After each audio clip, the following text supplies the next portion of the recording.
అందరికీ నమస్కారం. ఈ వీడియోలో మనం ఈరోజు శ్రీ శ్రీ శ్రీ చెంచు లక్ష్మీదేవి అమ్మవారి దేవస్థానాన్ని వీక్షించబోతున్నాం. ఈ వీడియోని ఎక్కడ స్కిప్ చేయకుండా పూర్తిగా చూడండి. రద్దీగా ఉన్న ప్రాంతం నుంచి నిర్మానుష్యమైన ప్రాంతానికి వెళ్తే ఏ విధంగా ఉంటుందో అన్నది ఈ వీడియో మనకు క్లియర్ కట్గా చూడొచ్చు. మనకి ఈ దేవాలయం ఎక్కడుందంటే నెల్లూరు జిల్లాలో పదలకూరుకి వెళ్ళే దారిలోని మరుపూర్ అనేటువంటి గ్రామంలో ఉంటుంది. మరుపూర్ గ్రామంకి వెళ్ళక ముందే మనకి కొంచెం ముందు ఎడమ వైపు ఉంటుంది దారి. మనం ఈ వీడియోలో కొంచెం ముందుకెళ్తే శ్రీలంక కాలనీ కనిపిస్తుందండి. కనిపిస్తుంది శ్రీలంక కాలనీ అండి. శ్రీలంక కాలనీ ఎందుకు రావడానికి కారణం లంక నుంచి ఇక్కడికి వలస వచ్చేసారంట. అందువల్ల ప్రాంతాన్ని శ్రీలంక కాలనీ అని అంటారు. మన ఈ శ్రీలంక కాలనీ దాటగానే ఇంకా మనకి ఫారెస్ట్ కవరేజ్ ఏరియా వచ్చేస్తుంది. ఇంకంతా కూడా అడవే.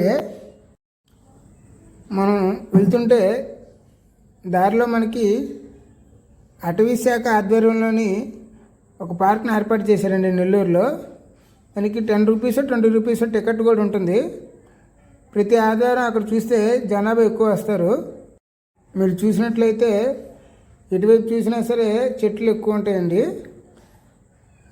కోతులు ఎక్కువగా తిరుగుతుంటాయి ఈ ఏరియాలో. మనకు వాహనాల్లో చాలా తక్కువ కనిపిస్తాయి. దీన్ని కనిపిస్తున్న మనకి నెల్లూరు పార్కే అండి. నేను తీసిన రోజు ఆదివారం, అందువల్ల చూడొచ్చు మనం వాహనాలు బయట ఎక్కువ ఉన్నాయి. ఆదివారం రోజు మాత్రం జనాభా ఎక్కువ వస్తారు. మిగతా రోజులు జనాభా ఎవరు కనిపించరు మనకి పెద్దగా. నెల్లూరు నగరంలో ఉన్న ప్రజలు ఖచ్చితంగా ఈ పార్క్ని సందర్శించాలి.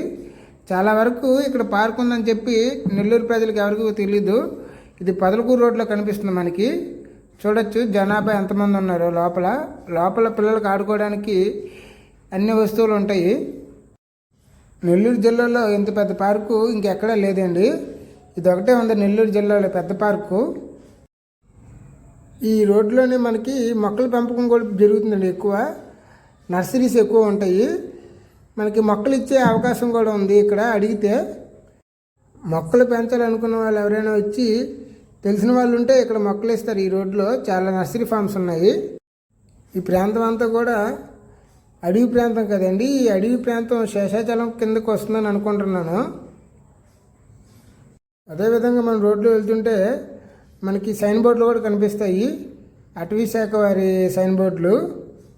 ఆ టెంపుల్ని చేరుకోవాలంటే మన అడవి మార్గంలోని ప్రయాణించాల్సి ఉంటుంది. అందువల్ల ఇవన్నీ చెప్తున్నాను మీకు. దారిలో ఉన్నటువంటివి ఇంకా మనకి దారిలో ఇంకేం కనిపించవు. చుట్టూ అడవి చెట్లే కనిపిస్తుంటాయి. అక్కడక్కడ కోతులు కూడా కనిపిస్తుంటాయండి. ఇంక మనం దారిలో చెప్పుకోవాల్సిన ఇంకేం లేవండి. చెంచు లక్ష్మీదేవి ఎవరో కాదండి, లక్ష్మీదేవి మరో రూపమే చెంచు లక్ష్మీదేవి. ఇది బ్రహ్మదేవుడి పిలుపు మేరకు లక్ష్మీదేవి చెంచు లక్ష్మీదేవిగా మారుతారు. మనం ఆ గుడి దగ్గరికి కూడా చేరుకుంటున్నాం. ఈ గుడి చేరుకోవడానికి చాలా ఒక్కరిగా వెళ్ళకూడదు. ఎవరు కూడా ఒక ఫ్యామిలీతో వెళ్ళడం మంచిది. ఒక్కరిగా వెళ్తే చాలా ఇబ్బంది పడాలి. ఎందుకంటే చాలా నిర్మానుష్యంగా ఉంటారు. ఒక మనిషి కూడా కనిపించరు. గాల్లో చిన్న పక్షి కూడా కనిపించదు. అంత నిర్మానుష్యంగా ఉంటుంది. చూడొచ్చు, ఎటు చూసినా సరే మనకి చెట్లు తప్ప మనిషి కూడా కనిపించరు. చుట్టూ చెట్లు, మనకి ఇంకేం కనిపించవు. అక్కడ ఒక బాటే ఉంటుందండి, రోడ్డు ఏమి ఉండదు. ఆ బాటలో చూసుకొని మనం వెళ్తూ ఉండాలి. మేము వెళ్తున్నాం, మాకు గుడి ఎక్కడ ఉందో తెలియదండి. ఆ బాట చూసుకుంటూ ఆ బాట మార్గంలోనే వెళ్ళాం. ఎవరినైనా అడగండి సరే ఒక మనిషి కూడా కనిపించలేదు అక్కడ. అందుకని చూసుకుంటూ అటు ఇటు చూసుకుంటూ వెళ్ళాం.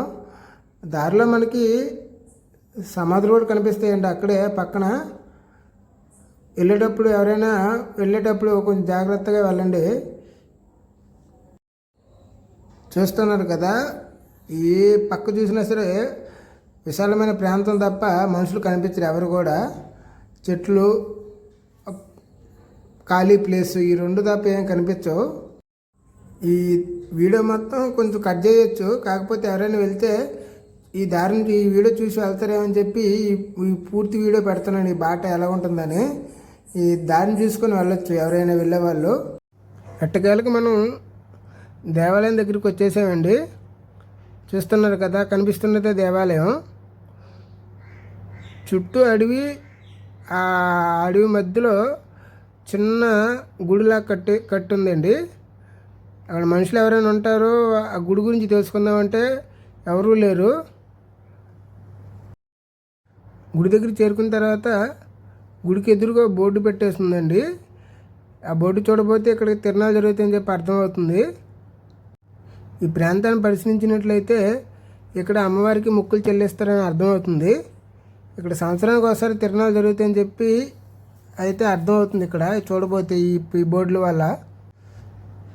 అయితే ఈ ఫ్యామిలీతో వస్తే కొంచెం ఆహ్లాదకరంగా ఉంటుంది, కానీ జాగ్రత్త వహించాలి. ఎందుకంటే చూస్తున్నారు కదా, ఏ పక్క చూసినా సరే జనాభా లేరు. కూర్చోడానికి అన్ని విధాలుగా వనభోజనాలకైతే ఇక్కడ బాగుంటుంది. మనం ఏ దేవాలయానికి వెళ్ళినా సరే ఖచ్చితంగా ఈ విగ్రహాలు అయితే ఖచ్చితంగా కనిపిస్తాయి మనకి. కనుచూపు మేరలో ఎవరు కనిపించడం లేదండి. చూస్తున్నాం కదా, చెట్లు, పచ్చని మైదానం తప్ప ఏం కనిపించడం లేదు. మొత్తం కూడా ఖాళీ విశాలమైన ప్రాంతం. మనకు కనిపిస్తుంది గుడి అండి. లోపల అమ్మవారి విగ్రహం ఉంటుంది. భక్తులు వచ్చి కూర్చోడానికి ఇక్కడ బల్లలు కూడా వేశారు. ఈ చివరి చూడబోతే ఆ గుడికి పక్కన ఎడమ చేయి వైపు ఒక ఇల్లులాగా ఉంది. అక్కడ మేబీ వీళ్ళు ఎవరైనా ఉండొచ్చు. ఇక్కడ ప్రస్తుతానికైతే ఎవరు కనిపించడం లేదు అక్కడ. ఇవన్నీ అమ్మవారిని దర్శించండి చూసి. అక్కడ కిందన ఏవో అమ్మవారికి సంబంధించి కొన్ని ఉన్నాయి. ఈ చెంచులక్ష్మి అమ్మవారిని ప్రత్యేకంగా ఒక వర్గం వారు ఎక్కువగా ఆరాధిస్తారండి. ఆ వర్గంలో పేర్లు కూడా చెంచయ్య, చెంచులక్ష్మి అనే పేర్లు ఉంటాయి ఎక్కువగా వాళ్ళ ఇంట్లో పుట్టే పిల్లలకి. ఇంక ఈ దేవాలయం ఇంకా చాలా పూర్తి కావాల్సి ఉందండి. దాతల దగ్గర నుంచి విరాళాలు సేకరిస్తున్నట్లు ఉన్నారు. దాతలు ఎవరైనా ఈ గుడిని సందర్శించి ఈ గుడి నిర్మాణానికి పాటుపడతారని కోరుకుంటున్నాను. ఎవరైనా భక్తులు వచ్చి హుండీలో వేయడానికైనా సరే అక్కడ హుండీ కూడా లేదు అక్కడ. అంటే ఈ ప్లేస్ బట్టి వాళ్ళు హుండీ పెట్టలేదేమో. ఈ చుట్టుపక్కల పుట్టలు కూడా ఉన్నాయండి. ఈ చెట్టు దగ్గర పుట్ట ఉంది. కొంచెం ముందుకు పెడితే అక్కడ ఒక వేప చెట్టు కనిపిస్తుంది కదా, అక్కడ కూడా ఒక పుట్ట ఉందండి. ఈ గుడి చుట్టూ టేకు చెట్లు ఉన్నాయండి. టేకు చెట్లు పెంపకం జరుగుతుంది ఇక్కడ. నేనైతే ఖచ్చితంగా ఈ గుడికి చేరుకోలేము అనుకున్నామండి. ఎందుకంటే దారి తెలియదు. ఆ స్టార్టింగ్లో ఒక బోర్డు పెట్టారు అంతే, ఇంక తర్వాత ఎటు వెళ్ళాలో తెలియలేదు. ఆఖరికి దేవాలయం చేరుకున్న తర్వాత మనసు ప్రశాంతత కలిగి అమ్మవారిని దర్శించుకున్నామండి.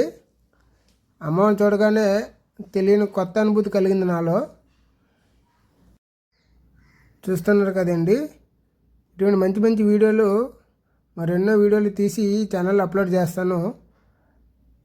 ఇప్పటి వరకు ఇటువంటి వీడియోని ఏ యూట్యూబ్ ఛానల్లో కూడా చూసి ఉండరు. ఈ కాలడీ వ్లాగ్స్ అనేటువంటి ఛానల్ని అందరూ ఆదరిస్తారని చెప్పి కోరుకుంటూ మరొక మంచి వీడియోతో మీ అందరి ముందుకు వస్తానండి. అంతవరకు సెలవు.